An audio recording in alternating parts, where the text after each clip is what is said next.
তাদের কাছ থেকে অনুমোদন নেওয়া হয়। আসলে আমরা আমাদের, আপনি দেখলে বুঝবেন, আমাদের রাজনৈতিক কার্যালয়ের নিচে আমরা প্রোগ্রাম করেছি। এটা কোনো আলাদা স্থানে না, কোনো বিশেষ স্থানে না, আমাদের রাজনৈতিক কার্যালয়ের সামনে। এখানে আমরা সবসময় প্রোগ্রাম করে থাকি। এর জন্য আলাদাভাবে পুলিশের কাছে অনুমতি চাওয়া হয়েছিল, তারা আমাদেরকে আলাদাভাবে আনুষ্ঠানিকভাবে অনুমতি দেয়নি। কিন্তু আমরা মনে করি অপর অপর রাজনৈতিক সংগঠন যেমন প্রতিদিনই তাদের রাজনৈতিক অধিকার তাদের পার্টি অফিসের সামনেই করে থাকে, একইভাবে জাতীয় পার্টির অধিকার আদায়ের জন্য পার্টি অফিসের সামনে প্রোগ্রাম করেছিল। এবং আমরা মনে করি যে এটা আমাদের অধিকার, পূর্ণ একটা রাজনৈতিক এজেন্ডা। ঠিক আছে, জাতীয় পার্টির উপরে ভর করে আওয়ামী লীগ আসতে হবে না। ঠিক আছে, আওয়ামী লীগ তো নিষিদ্ধ, আওয়ামী লীগের নাম তারা কেন আনতেছে? জাতীয় পার্টি এদেশে 9 বছর সরকারে ছিল। জাতীয় পার্টি 365টা উপজেলায় জাতীয় পার্টি সংগঠন আছে, যতগুলো জেলা আছে সবগুলো জেলা কমিটি আছে, তৃণমূলের কমিটি আছে। জাতীয় পার্টির এখানে 10,000 মানুষের একটা প্রোগ্রাম করার জন্য আওয়ামী লীগের উপর ভর করতে হবে কেন? আওয়ামী লীগ আলাদা রাজনৈতিক দল, আওয়ামী লীগ বর্তমানে তাদের কার্যক্রম নিষিদ্ধ আছে। তো আওয়ামী লীগ নিয়ে আমাদের মাথা ব্যথা নাই। আমরা এখানে একত্রিত হয়েছে জাতীয় পার্টির রাজনৈতিক অধিকার আদায়ের জন্য, কোনো অন্যান্য কোনো দলের রাজনৈতিক অধিকারের জন্য না। এটা সম্পূর্ণ মিথ্যা এবং বানোয়াট।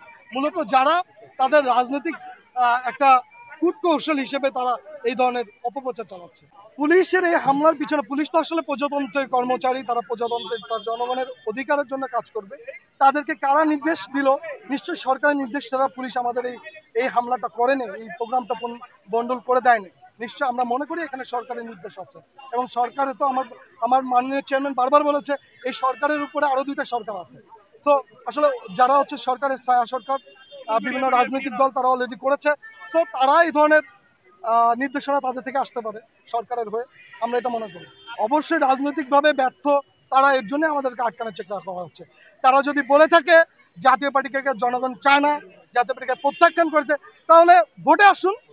আপনাদের কত ভোট, আমাদের কত ভোট, ভোটেই এটা প্রমাণ হয়ে যাবে। আপনার কয়টি আসন থেকে জিতেন, জাতীয় পার্টি কয়টি আসন থেকে জিতে। আপনাদের এত ভয় কেন? আপনারা কেন বারবার আমাদের রাজনৈতিক কার্যালয়ে হামলা করছেন? আপনাদের এত কিসের ভয়?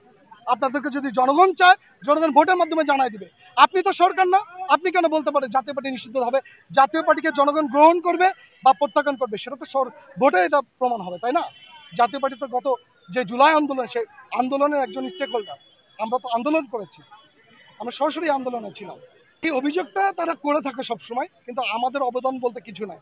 আমরা নির্বাচনে, সংবিধান মেনে নির্বাচনে গিয়েছি, নির্বাচন যে রায় হয়েছে সেটা মেনে নিয়েছি। নির্বাচনে যার যেমন আমাদের অধিকার আছে, নির্বাচন বর্জন করার অধিকার আছে। যারা বর্জন করেছে তারা গণতান্ত্রিক অধিকার। আমরা নির্বাচনে গিয়েছি, এটা আমাদের গণতান্ত্রিক অধিকার। যদি বলে থাকেন নির্বাচন খারাপ হয়েছে, সেটা দায় দায়িত্ব নির্বাচন কমিশনের এবং তৎকালীন সরকারের। ওই দায় দায়িত্ব তো একটা রাজনৈতিক দলের হতে পারে না।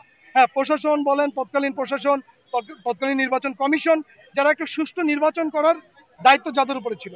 জাতীয় পার্টির উপরে নিশ্চয়ই একটা সুষ্ঠু নির্বাচন করার দায়িত্ব ছিল না। তো জাতীয় পার্টির এখানে করার কিছু ছিল না। আওয়ামী লীগের ভোট আসবে কি, সাধারণ মানুষ ভোট দিবে কি, রিক্সাওয়ালা ভাই ভোট দিবে কি, শিল্পপতি ভোট দিবে, সেটা তো তাদের গণতান্ত্রিক অধিকার। জাতীয় পার্টিকে কে ভোট দিবে সেটা তো আমি নির্ধারণ করে দিব না।